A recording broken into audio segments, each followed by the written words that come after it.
Bonsoir, bienvenue. Flash Info. La première ministre a démissionné. Donc, la France n'a plus de gouvernement à l'heure actuelle. Donc, c'était un secret de polichinelle depuis ces derniers jours, surtout aujourd'hui. Tout le monde sentait que la fin approchait pour Elisabeth Borne. Et donc, le coup près est tombé. La première ministre a démissionné en fin d'après-midi. Donc, actuellement, à l'heure où je vous parle, il n'y a plus de gouvernement en France. Donc, euh, elle avait été nommée selon l'article 8 de la Constitution, donc par le président de la République, et c'est le même président de la République qui a mis fin à ses fonctions, et donc aux fonctions de l'ensemble de son gouvernement, et en l'occurrence des ministres. Donc, dans sa lettre de démission, on peut voir qu'elle a été virée, littéralement, parce que visiblement, elle n'est pas partie de son plein gré. Donc, la lettre commence par cher monsieur le Président de la République, vous avez fait part de votre volonté de nommer un nouveau Premier ministre. Donc, vers la fin, elle dit qu'elle est obligée de démissionner, elle est obligée de présenter sa démission, ainsi que celle de son gouvernement. Donc, la Première ministre a été virée.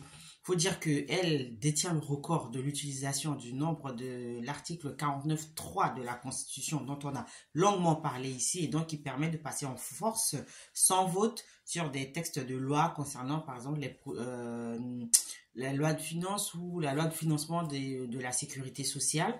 Et ces derniers temps, avec la loi immigration, on sentait vraiment une tension dans le pays, au sein même de la majorité présidentielle. Donc peut-être que son départ va apaiser les choses. Et donc pour information, le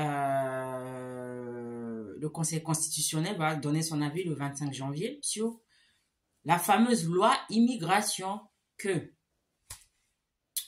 Madame Elisabeth Borne a fait aboutir avec la participation des partis d'extrême droite. Donc, espérons que cette démission va permettre un nouvel élan dans la vie politique. Donc, affaire à suivre. On colle au plus près de l'actualité, de l'information. Dès qu'il y a une information d'une importance capitale, je reviens ici pour faire le point avec vous. Donc, on suit tout ça. Si un nouveau gouvernement est nommé, c'est-à-dire un nouveau Premier ministre, on va faire le point ici, je vais revenir ici pour faire le point. Et il y a beaucoup de noms qui circulent, notamment celui de Gabriel Attal, l'actuel ministre de l'Éducation nationale et macroniste des premiers jours. Donc, on attend et puis affaire à suivre. Je vous dis à bientôt.